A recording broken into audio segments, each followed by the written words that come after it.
What's up, everybody? Welcome into week 7 of DFS. This is the Adjusted Line Play Report presented by Zilla Fantasy Elite. I am your host, Todd Hoffman. You can find me over on Twitter at Todzilla1337, and you can find Zilla Fantasy Elite over on Twitter at Zilla Fantasy. Go give them a follow, and let's win some money on those together, folks. Today's show is powered by Rain Total Body Fuel. Looking to make it rain some cash in DFS? Tune in to the Adjusted Line Play Report from Zilla Fantasy Elite and follow host Todd Hoffman while he delivers the most accurate DFS advice in the industry. And let's make it rain, folks. Today's flavor is Watermelon Warlord Thermogenic, so we're going to get real hot and sweaty.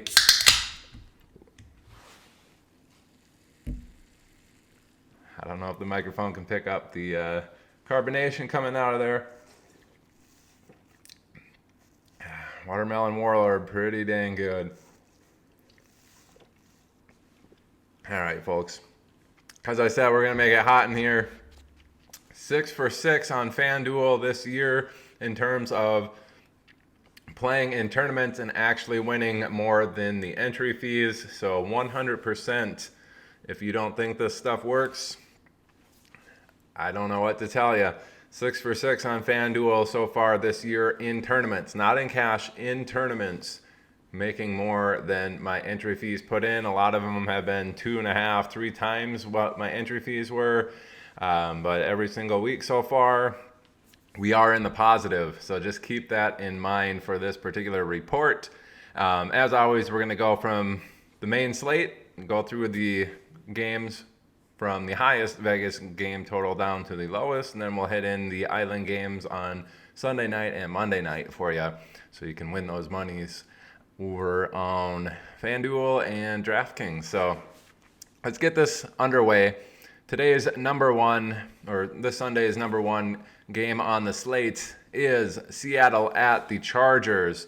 Chargers are 5-point home favorites here. Seattle going into Los Angeles as 22.75 team implied total. Chargers at 27.75 team implied total. Very nice there. Vegas game total overall 50.5 for the number one ranked game on the slate. And we'll first go into the opposing for the visiting team's offense. Seattle here, offensive pass protection, we can see 26th and 3rd in offensive pass DVOA, so big gap there in between what they're seeing in just normal line play, and then when it's adjusted for the defense, they're pretty good. The Chargers, number 14 and number 11, not as good as what we thought they were going to be at the beginning of the season, but they got some exploitable parts on defense there. Expect Seattle's offense to be able to, perform all right against the Chargers on defense here, despite this 24 or 26-14 matchup. The DVOA has been pretty heftily in Seattle's favor so far. On the running game side, Seattle 25 and 12. Again, there's another big gap there between the actual line play and then the DVOA part.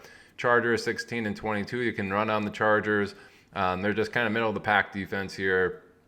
I do expect Seattle to be able to move the ball fairly effectively, both through the air and on the ground in this, but not, no crazy, efficiency here. But I do think just in general, if the Chargers are moving the ball, putting up points, Seattle will be able to oblige and move the ball and, score enough points on their own, which is why this is part of the highest Vegas game total on the slate. As far as the Chargers are concerned, in the secondary, I believe they've been getting torched. So Lockett and DK Metcalf in play. Not so sure if you're going to want the stacks there with Geno Smith, but certainly worth looking into. And then on the running game side, pretty much Ken Walker is going to dominate the touches there, and the only piece that you're going to want in that particular run game offense. But not sure entirely what his upside is in this particular matchup, but just Seattle definitely in play in some of your lineups. Not sure if I'm going to stack a lot of them, but maybe putting in a Charger stack and running it back with Seattle, or just getting skinny stacks, one from the Chargers, one from Seattle in here. I think that's certainly viable this week. And On the Chargers side, we have number 2 and number 9 in offensive pass protection, Seattle 15th and 26th. This is a huge favor for the Chargers. Still don't know if Keenan Allen's going to play his hamstring. He's still questionable. Not sure if he's coming back, but if he does, there's going to be plenty of time to throw the ball in this Chargers game. I think Mike Williams could have a solid game. Even if Keenan comes back, he's probably going to be a little bit limited, a little bit hampered. He will soak up some targets, but I think that just gets Mike Williams open a little bit more. Palmer, you've seen kind of off and on have good games in Keenan's absence. If Keenan's out, I think Palmer's definitely in play here. He's not somebody, I believe, that can get open at will, but when they get a little bit more time to pass, Palmer is certainly in play. That's if Keenan Allen's out. If Keenan's in there, I would expect Palmer's targets to kind of plummet, maybe 3 or 4 targets, and that's not something you're going to want in general. As far as the run blocking, 23rd and 24th for the Chargers, Seattle 28th and 21st. So Chargers not very good, but they should find running the ball a little bit more effective than they're perhaps used to. Certainly feels like one of those studs eat kind of thing where it's an even matchup. If that's the case and somebody's really good at football, and typically the talent will take over, and you could see Eckler having a pretty solid game on the ground as well here. And they should certainly find it easier to move the ball on the ground than they're used to, and they'll have plenty of time to pass it.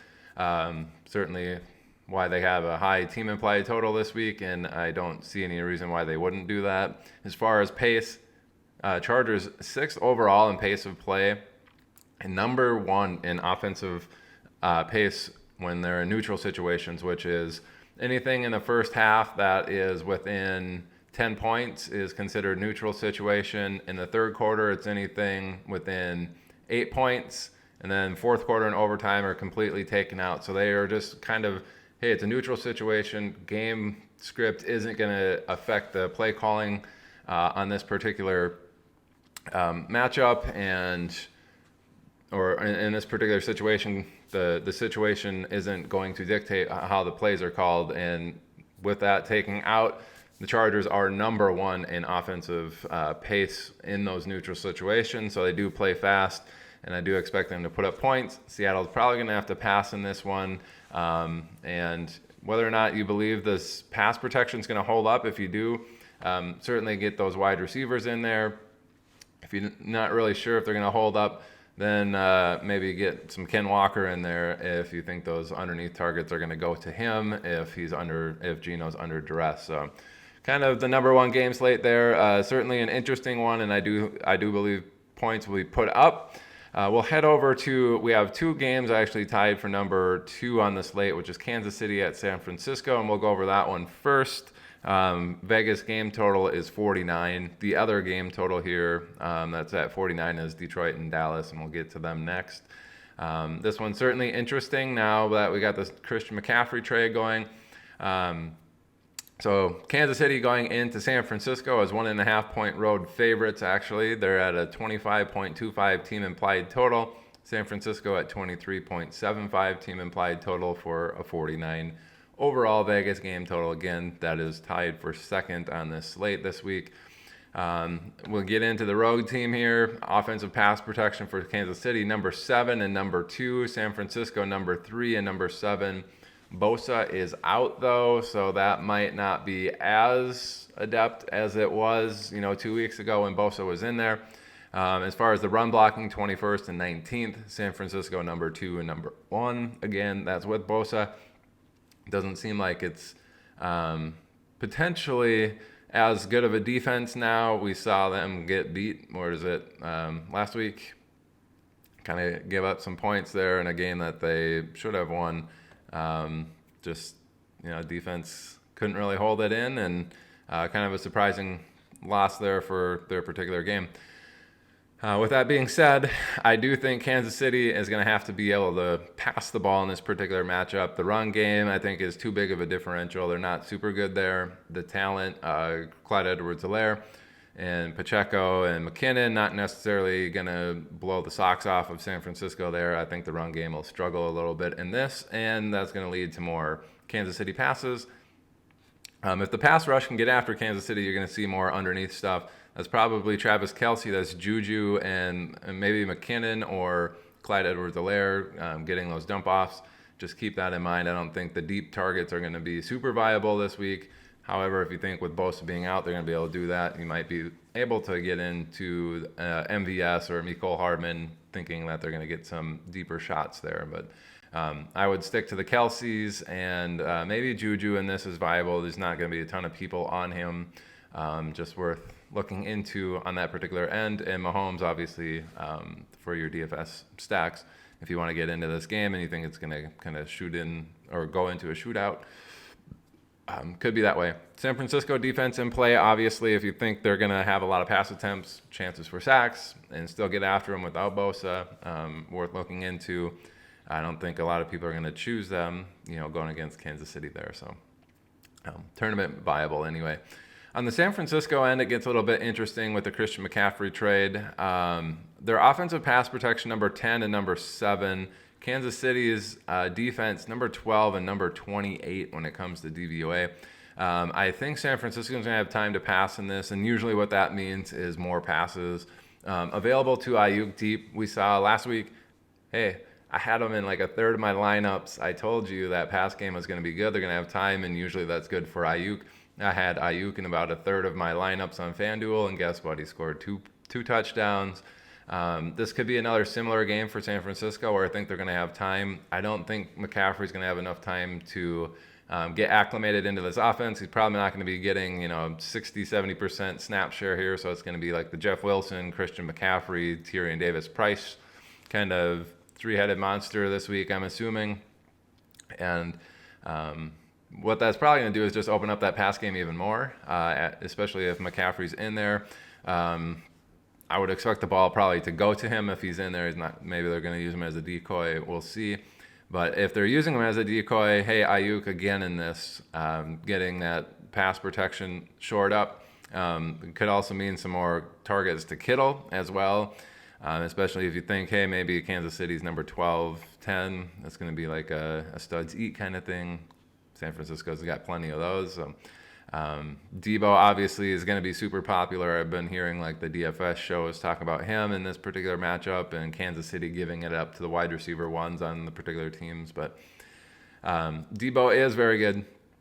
I just think Aiyuk is kind of the wide receiver one in this. Debo more so just a tool that they can use everywhere as well as in the receiving formation. So I would be leaning Aiyuk. I don't think a lot of people are going to be on him on DFS, and he could go off in this particular matchup. In the run game, we have 24 and 26 for San Francisco. Kansas City 22 and 13. Nothing really crazy there. Kansas City probably going to hold their own against San Francisco in the run game. They're bringing in McCaffrey. Probably don't want Jeff Wilson. Probably don't want Christian McCaffrey in any of your cash or tournament lineups. Just keep that in mind. Otherwise, not much else there. San Francisco pass game, Kansas City pass game. We could see the over hit in this, especially if San Francisco's defense is not nearly as good after all of their injuries. Next game that is tied for second is Dallas and Detroit. And we'll get into that one here. So this is an early game. Those first two were in the afternoon, so it could get interesting on the slate, getting that information. And probably getting some chalk plays there in Kansas City, San Francisco, Seattle, Los Angeles Chargers there. This one, I'm not entirely sure how popular it's going to be. Detroit was on bye. We saw them kind of falter right beforehand. They didn't have Swift, and they didn't have Amon-Ra St. Brown really for a couple of weeks before that bye. Just kind of something to monitor. Maybe people kind of have a bad taste in their mouth with that, and they kind of forgot, hey, Detroit could put up some points. Either way, we'll get into this. Again, Vegas game total 49. It's the second highest, tied for second highest game total on the slate. We have Dallas at 6.5 point home favorites. Detroit 21.25 team implied total. Dallas 27.75 team implied total. We have Detroit at number 1 in offensive pass protection and number 15 in the defensive pass DVOA. This one's kind of interesting. Dallas's defense, we have at number 1 and number 3 in the defensive pass rush categories.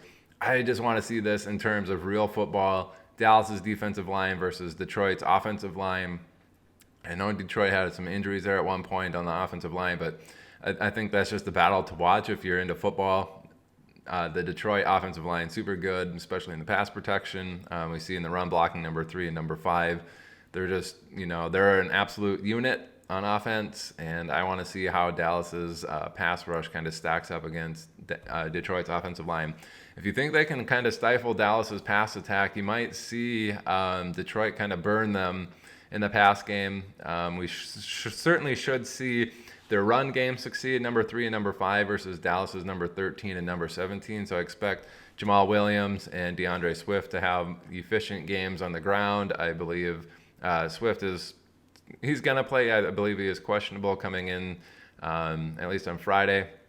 Recording this Saturday morning, I don't really recall the updates on Swift's status, if he's still questionable or if he's absolutely healthy, but expected to play. I think him and Jamal Williams will split some duties there. I think Jamal Williams is going to just take that load off of Swift, but you could see him, having some efficient games. If they're passing the ball all over Dallas and they're running the ball well, you could see Detroit put up a monster amount of points here against Dallas's defense, which hasn't necessarily been the case so far this year. Will be interesting to see, but that could lead to a lot of scoring opportunities for Jamal Williams. I don't think they're going to have, Swift down banging in there after he's got an injury. I think that's going to be the Williams role. So, especially more so on FanDuel, where it's more touchdown dependent. Williams could be very interesting there. As far as the pass protection, if you think Dallas is going to get after the quarterback and they're going to be under duress, it's going to be quicker passes. You're probably going to be looking for Hawkinson, Amon-Ra St. Brown, and dump offs to Swift and Williams. Just keep that in mind. I think Swift could be in play if you believe Goff's going to be under pressure. Swift could certainly see his share of 6 or 7 targets in this particular matchup if they're under duress. On the Dallas side, number 5 in offensive pass protection, number 21 in offensive pass DVOA, but we have Detroit at 28 and 32 on the defensive pass rush, so almost the exact opposite of Dallas's pass rush. They're one of the worst in the league, not getting after the quarterback. Defensive backs, maybe not so great. We do have Okudah, who is shutting people down at the beginning of the season, so keep an eye on that, but I believe Dallas is going to have plenty of time to pass in this particular matchup. And on their run blocking side, they're 8 and 6. Detroit 25 and 31. And it's stopping the run. So Dallas's offense should just steamroll in this. I think this is going to be a nice Zeke game, to be honest. I think this is going to be a high game total. I would certainly be willing to bet the over on this, especially when you look at the offensive pace of play. Detroit pretty much green across the board. Dallas almost green across the board, except when their offense is within 6 points of each other, or the scores within 6 points of each other. They're 12th only. Big whoop. But overall pace of play, they're number 9. Detroit number 2. Offensive neutral situation. Detroit number 6. Dallas number 5. I think this game could get absolutely bonkers. You're going to want players from this game. Regardless, I don't think Zeke is going to be super popular, so I believe he's going to, he's going to score a touchdown, if not 2 in this particular matchup. I probably will have him in quite a few lineups. Expect him to have a solid week. Pollard, on his limited attempts, will probably have a very solid week. But on the offensive pass protection side, we got Dak Prescott coming back. I'm not sure how popular he will be coming back from an injury. I don't know how much. If they're running the ball very well, if they're going to want to put Dak in harm's way anyway, so maybe they don't pass as much. But the pass game should have plenty of time to throw the ball. Gallup and Lamb are probably the biggest beneficiaries of there. They do get the tight end back there, Schultz, which will be good. I just think Dallas is going to be humming. It's a very good environment for Dak to come back to. Offense is just going to be humming, so expect this one to go back and forth, lots of pace. It's in a dome. All signs point to this being a higher game total than 49. I would bet the over if I have the opportunity. I think Detroit will be able to move the ball just fine, especially running, which they don't mind doing, and then passing the ball. They should be able to handle themselves against Dallas's pass rush. If they don't, they have plenty of weapons to get the ball out quick. Hawkinson, not necessarily a great weapon, but certainly capable. Amon-Ra St. Brown can get open. And then DeAndre Swift is certainly a very good outlet underneath. So expect this to go over. I do love this game for fantasy purposes. So Goff could be sneaky. I don't think a lot of people are going to be on him. I just think there's a lot of sneaky pieces in this that won't be highly rostered within your DFS lineup. So Dak probably not, Goff probably not, Zeke probably not, and I think those guys have very good opportunities. Amon-Ra St. Brown, people may have forgotten about him just because he was kind of injured there. They had the bye week. He disappointed in this last time he was kind of out there, but just keep that in mind. I think these guys could be low rostered, and this game could be going bananas at some point. So that's the number 2, tied for number 2 on the slate. Next, we'll get to the number 4 game on the slate, which is Atlanta at Cincinnati. So we're going into Cincinnati here. Cincinnati 6.5-point home favorites. 47.5 Vegas game total here for the 4th ranked total in the main slate. Atlanta 20.5 points for their team implied total. Cincinnati at 27, so very high there. We'll get into Atlanta's pass protection at number 25 and number 13. Cincinnati number 31 and number 8. Atlanta may find themselves pretty much, similar to most of their games where, their offensive line isn't great, but maybe they find themselves with some time and being able to pass the ball. Against Cincinnati, 31 in the pass rush. They're 8th in pass DVOA, however, but Atlanta's DVOA not too bad in that regards either. But Atlanta's offensive run blocking, number 7 and number 1. Cincinnati 19 and 16. Expect Atlanta to be able to run the ball on them. Huntley certainly in play, and he's pretty much the person that's going to be running the ball exclusively, and then you got the rookie there who can run and pass and catch the ball. So you could see Tyler Algier with a solid game here being able to run on Cincinnati's defense. As far as pass games concerned, Pitts and London are pretty much the only one in town. If you think Cincinnati's going to get after them, we saw Olamide Zaccheaus, not entirely sure how to pronounce his first name, but he's usually the beneficiary of needing to get the ball out more quickly, and Pitts and London end up suffering in those situations. But yeah, the Atlanta run game is certainly in play in this particular matchup. If you think they're going to be under duress, you might get the Tyler Algier, where he's going to get those targets and the rush attempts versus Huntley just kind of absorbing most of the rush attempts. And on the Cincinnati side, we got them at number 28 and 19 in offensive pass protection. Atlanta, though, 32nd and 23rd in the pass rush, so not very good. Cincinnati should find themselves with a little extra time to pass the ball, which is good for both T. Higgins and Jamar Chase. Expect them to have pretty solid weeks this week. Cincinnati, though, number 18 in run blocking, number 23 in offensive run DVOA. Atlanta, 29 and 25. Atlanta's defense just poor across the board, so keep that in mind. Cincinnati should have time to throw the ball, or more time than they're used to throw the ball. Jamar Chase, T. Higgins certainly in play there. And then running the ball, Cincinnati's not very good, but Atlanta also poor. I believe Joe Mixon should be able to run the ball effectively against Atlanta as well. I expect Cincinnati to be able to put up points on this Atlanta defense, but the game's probably going to be close. As far as that 6.5-point Vegas total line, I would assume that's going to be a lot closer. Not necessarily, the upset alert coming out, Atlanta at Cincinnati. I don't know if Atlanta is actually going to beat Cincinnati in this, that I believe that, but I think it's going to be a lot closer than this 6.5-point line suggests for the Vegas game total there on Cincinnati side. So kind of an interesting game. I'm probably not going to attack it a whole lot within DFS, but certainly one that you need to keep in mind. Both offenses should have positives in this particular matchup, and I think it'll be close as far as that's concerned. Atlanta's kind of best opportunity is when the game's within 6 points, and then Cincinnati's top 8 when it's close. So I kind of expect that to be the case, and the pace, might be in their favor as well. Next, we got 2 games tied for 5th. We got Cleveland at Baltimore, one of them, and then in the afternoon we have Houston and Las Vegas. We'll get to the Cleveland-Baltimore game and then head to the other one. This one's tied for 5th at 45.5 points overall. We have Cleveland going into Baltimore. Baltimore 6.5-point home favorites. 26 team implied total for Baltimore, and Cleveland 19.5. On the offensive pass protection side, Cleveland 6-14, Baltimore 20-10. So in theory, Cleveland should have some time to throw the ball, but Baltimore may be kind of getting after them a little bit. Brissett, we've seen kind of struggle here in the last couple of weeks, but usually if they're under duress, that ends up being more of the kind of dump-offs to Kareem Hunt. You like to see get more dump-offs, but it's like the Harrison Bryant and Amari Cooper show. If you think they're going to be under duress, if they have a little bit more time, that's the Donovan Peoples-Jones.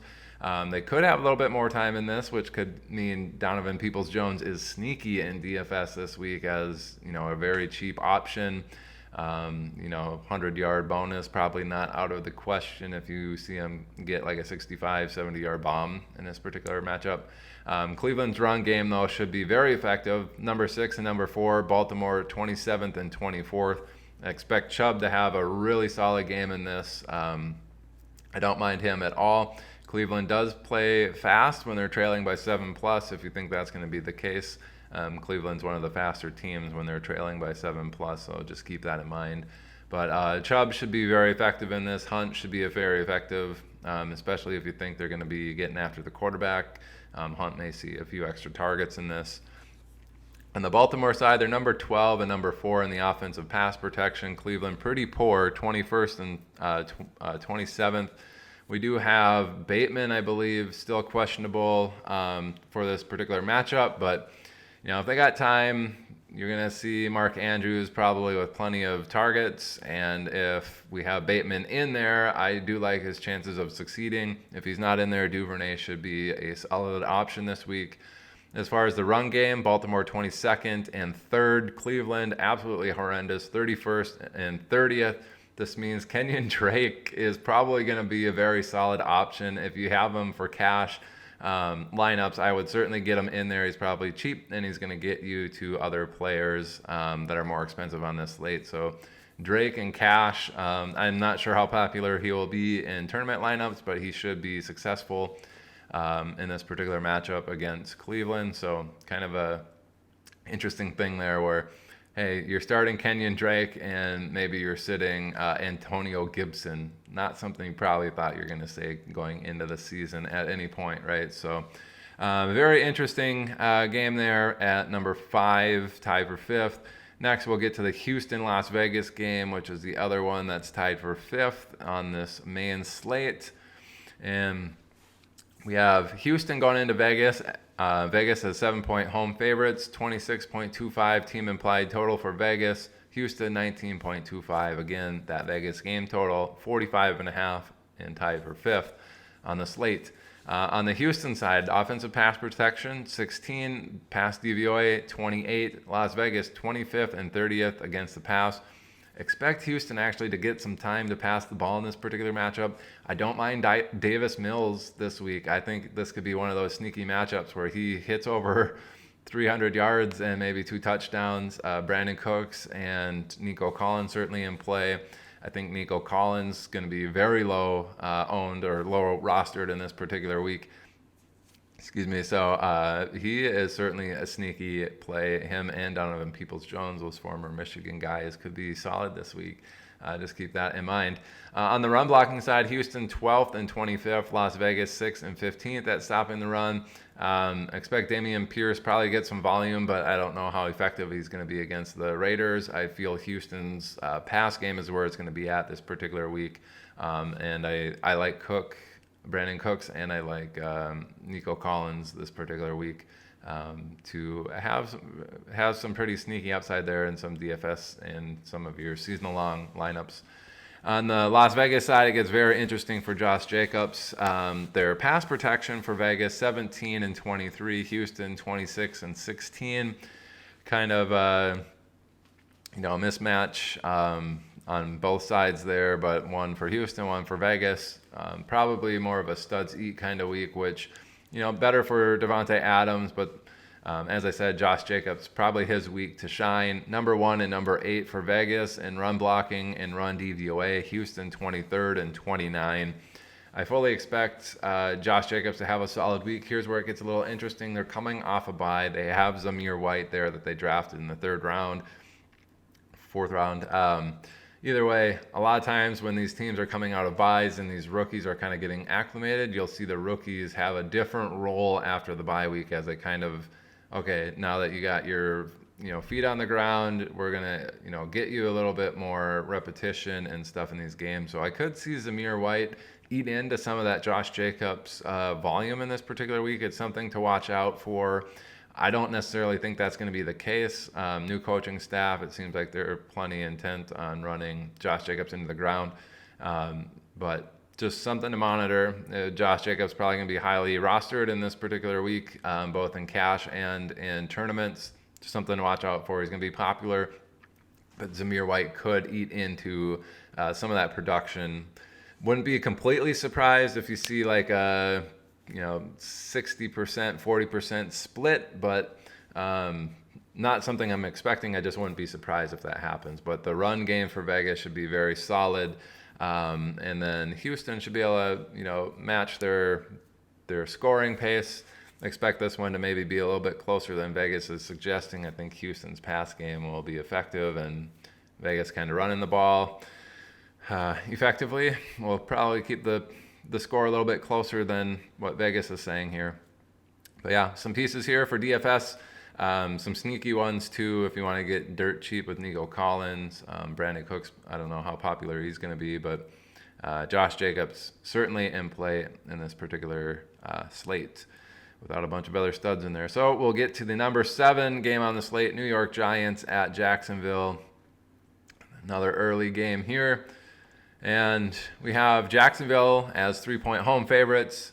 43 Vegas game total. Again, seventh highest game on the slate. New York Giants with 20 team implied total. Jacksonville with 23 team implied total.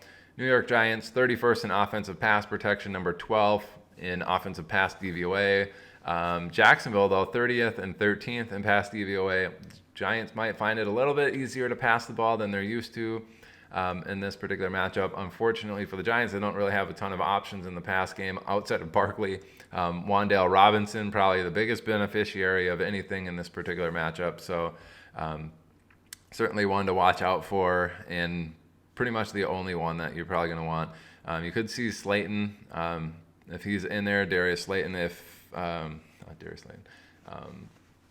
But he could have a solid game if you think Giants are going to have some time to pass. He's usually the beneficiary there from Daniel Jones on the extended plays. And then on the run blocking side, Giants 17-11, Jacksonville 5-9.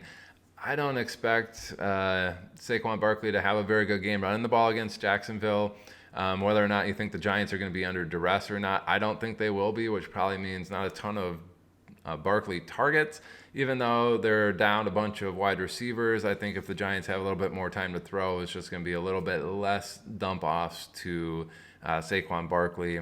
I'm kind of fading him in this particular matchup. I don't think he's going to have a ceiling game here. And if he's coming in popular because Jacksonville has been kind of poor the last couple of weeks, I don't want any part of that. No thanks. On the Jacksonville side, number 9 and number 8 in offensive pass protection, Giants 24th and 20th. Fully expect Jacksonville's pass attack to be solid in this particular matchup, so keep that in mind.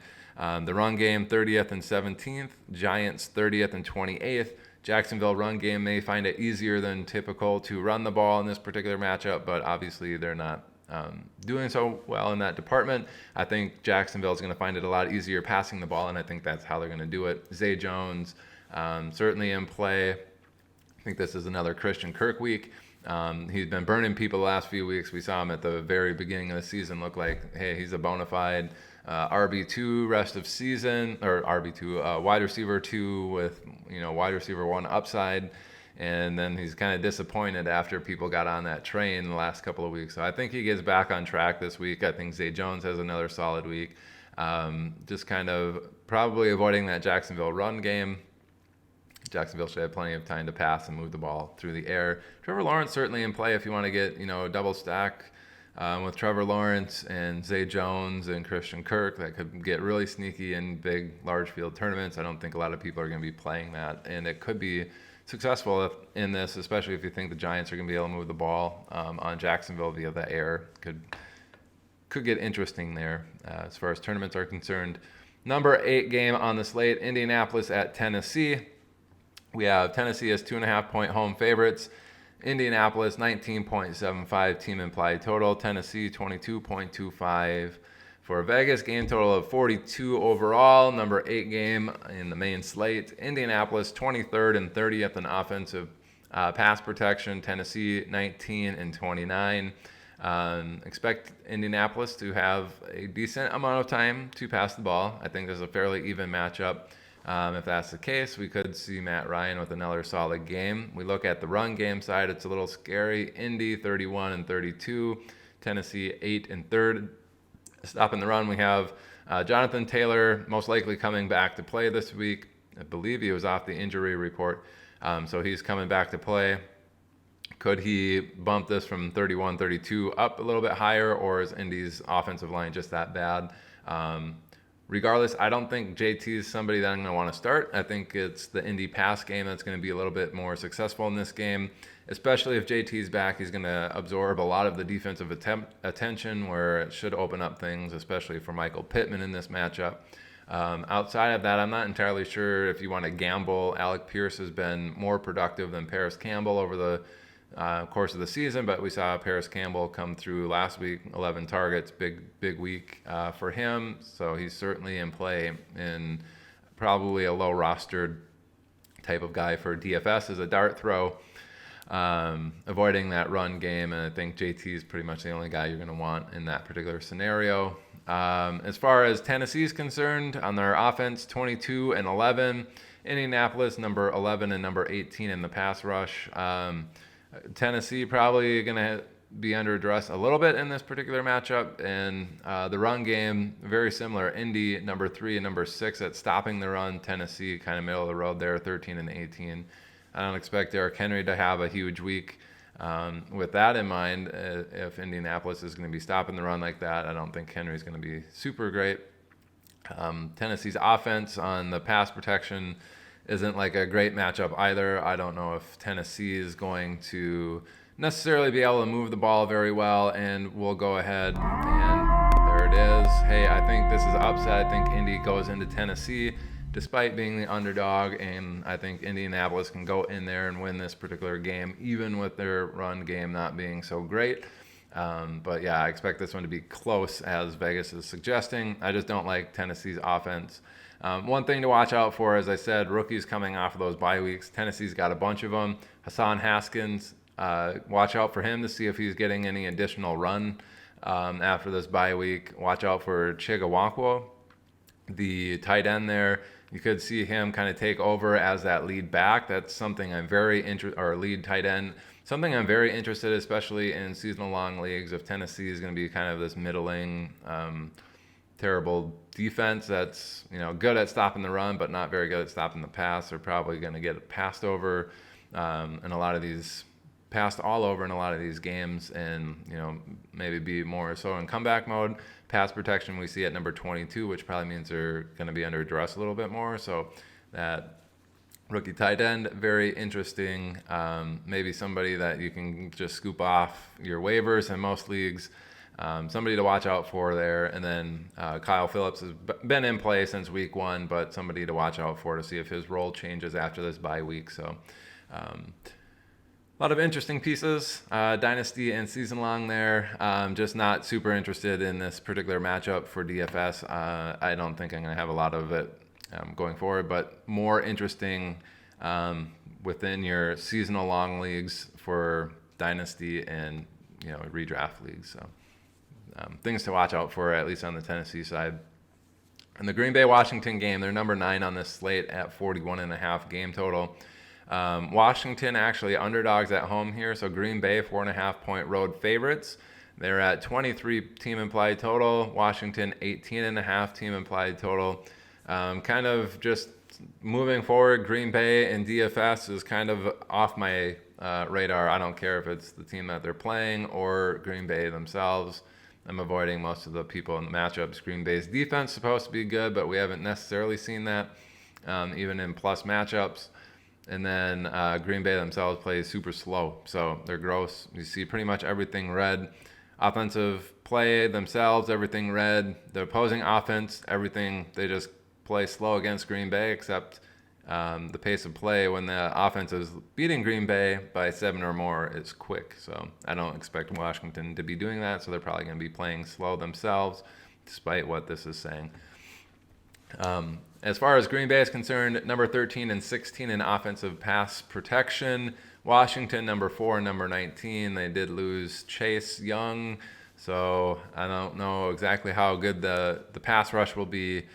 Expect Green Bay to kind of be a middling, play there as far as the pass protection is concerned. But outside of Lazard and Dobbs, there's probably not a ton of Tunyon. These guys are just gross. Green Bay plays slow. They like to run the ball. The run game's a 5-10 for Green Bay versus a 12-5 for Washington. So the run blocking probably a little bit better matchup for Green Bay in this. They're probably going to be running the ball, so I don't expect Green Bay's pass game to be great. The run game, I don't either. It's split between Aaron Jones and A.J. Dillon. They're playing slow. Pass game is pretty much an avoid, and then in the run game, they got two guys that are splitting the work almost 50-50. Just an avoid in all aspects for offense there. On the defensive side, Green Bay is certainly in play. They're number 7 and number 9 in the pass rush. Washington 30th and 29. They're getting a backup quarterback in Taylor Heineke there.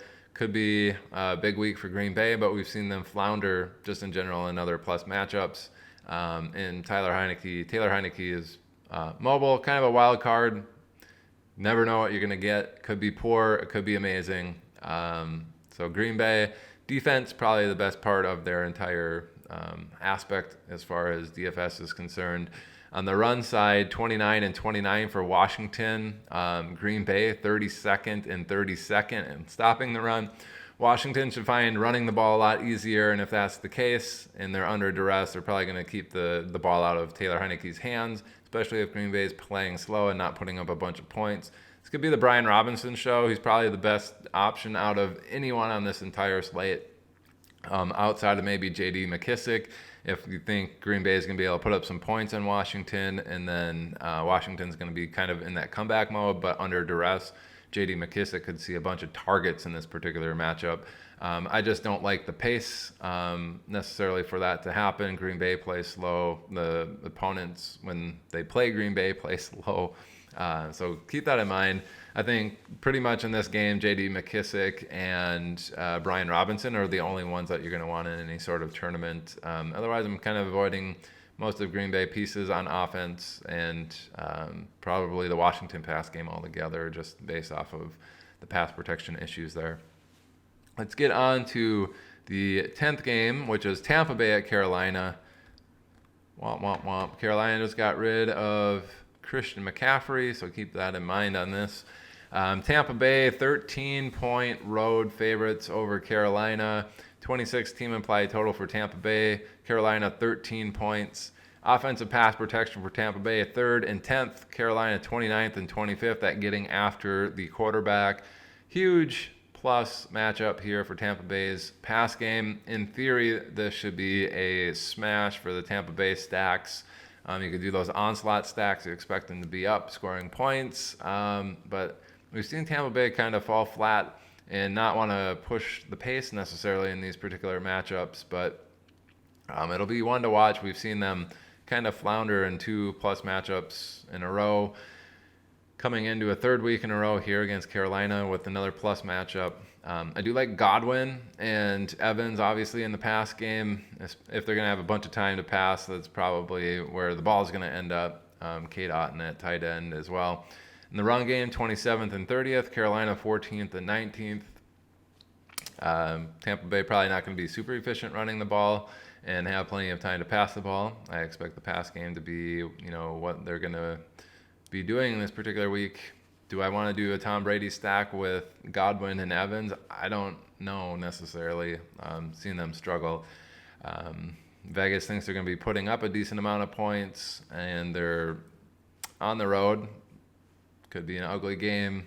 It's just 39 team implied total. I don't think Carolina can push Tampa Bay into a shootout where, they're putting up, putting their pedal to the metal on offense. I don't know if that's going to happen. So it's the matchup super great. The game environment might not be so great for Tampa Bay to be pushing the ball on offense. So just keep that in mind. As far as Tampa Bay's defense, they're certainly in play number 2 and number 4 in the offensive or defensive pass rush versus Carolina 29 and 32. Carolina just lost Christian McCaffrey, which is even greater, aspect for Carolina to just get mauled by Tampa Bay's defense here.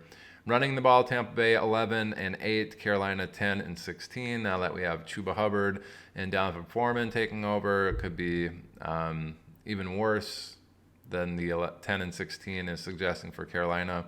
They got a 13 team implied total from Vegas. I don't even know if they're going to hit that in this particular matchup. Just kind of a fade for DFS unless you're playing that Tampa Bay pass game.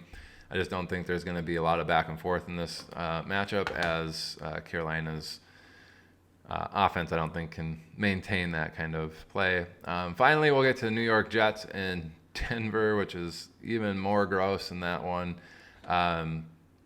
New York Jets at Denver, a 38-point Vegas game total for the dead last one on the slate. Denver actually only 1 point home favorites. New York Jets 18.5-point team implied total. Denver the favorite at 19.5 team implied total. As I said, it's gross. Defense for the Jets on the road here, 15 and 25 in the pass protection. Denver 8 and 1st. Expect Denver to be all over the Jets on defense here, getting after the quarterback. Running the ball, the Jets 16 and 13. Denver 21st and 18th. That's how Jets play anyway. So I expect Breece Hall and Michael Carter to be the focal point this weekend. The Jets probably under duress when passing the ball. That's going to be dump offs to Michael Carter and Breece Hall. Again, target magnets in this particular week. I think it's going to be another frustrating week for those Jets receivers. And I think the run game is going to be able to move the ball in the Denver defense. And it's going to be like another 180-yard or less game for Zach Wilson. I don't know what his prop bets are. Let's look that up real quick. Yeah, so Zach Wilson's over-under right now, 185.5 pass yards. I'm going to go after this show and make a prop bet that says he's going to hit that under. 61% of the people over on Sleeper are betting the under on that 185.5 pass total. So keep that in mind before it gets any lower. Go make those bets for Zach Wilson to be under his pass total for the week. As far as the Denver offense is concerned, 27 and 24 passing versus the Jets 13 and 15. Not a very good matchup for Denver. They're probably going to be under duress to an extent. And then on the run game, 11th and 27th, Jets 9 and 12. The Jets defense should be able to stop Denver here. I don't expect Denver to have a very good game on offense. I don't expect the Jets to have a very good game on offense. Obviously, the 38 points from Vegas seems like they don't expect points to be scored. I would maybe say even less than that will be scored in this particular matchup. Wouldn't be surprised to see, a 17-10 or a 17-13 matchup between these guys, and flip a coin. This on Friday, this was a dead even. There was no favorite in this particular matchup. Now it's Denver, but just a gross game overall for DFS. One to avoid. If you're going to get any piece in this particular thing, I would avoid all Denver players just straight up, even in your seasonal long leagues if you can help it. And then on the Jets side, Breece Hall, Michael Carter, probably viable. Breece Hall for sure. I think he'll be somewhat successful in this particular matchup.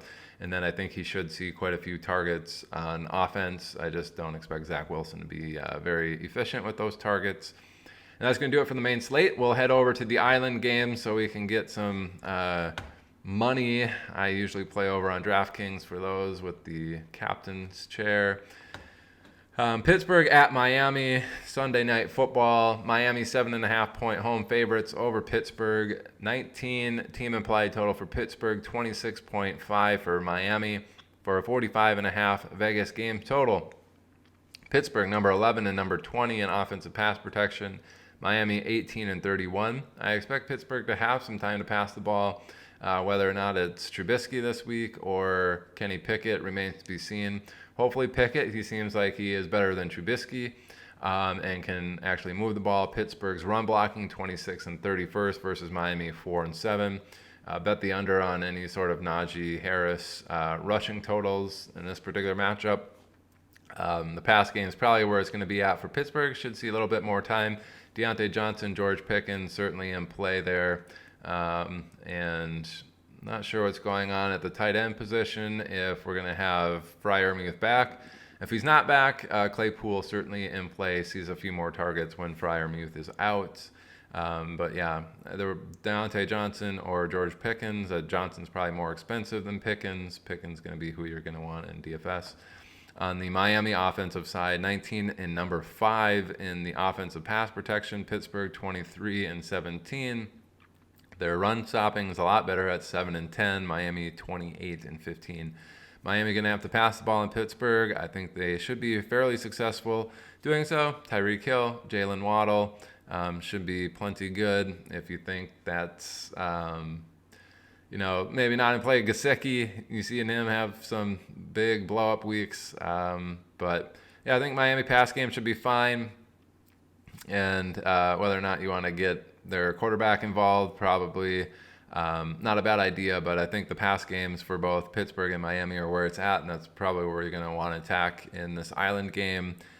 Get some cheap pieces potentially from Pittsburgh and the expensive ones from Miami in this particular matchup. And we should see some success on the money side of that. Let's go over to the other island game. Kind of probably a defensive slugfest or a gross one here.